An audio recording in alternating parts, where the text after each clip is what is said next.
Chapter 9 Games of Olden India. Riva is busy in video game. Parun is busy in gadgets in his room. Younger Abhi is playing games on mobile.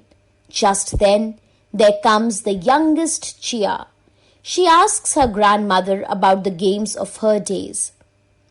We could see every child, even youngsters, busy in their gadgets. Have you ever thought how did ancient people have recreation in their leisure? Surely, they also had board games like we have today, snakes and ladders, chess, etc.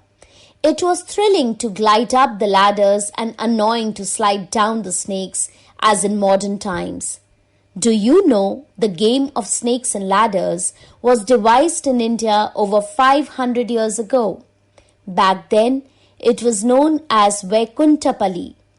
Earlier, it was a playway method to teach good values, gliding up the ladders, and bad things like stealing and cheating, sliding down the snakes. In the medieval time, then came Ludo. This is a very popular game still in modern days where you move ahead on squares according to the numbers that you throw on the dice.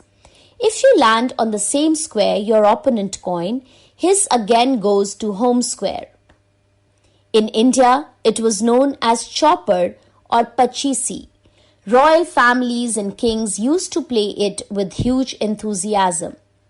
As time slided, it became famous as Ludo. You can also find mobile applications of this game. Isn't it interesting? Indians have always been very creative in inventing games. They do not need boards, coins, or dice to play exciting games.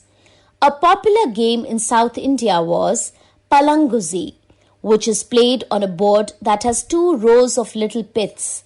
Generally played by 2 people, you begin by first filling each pit with a certain number of shells or seeds. Then you take pieces from one pit and drop the last shell.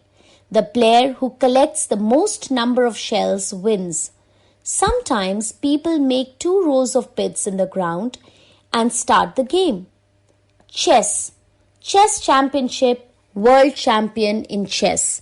But you know this most famous game was invented in India as older name was Chaturanga. This is a brainstorming game which requires you to think and move your places very cleverly. In the game, 2 armies face each other. The first row has all soldiers known as pawns.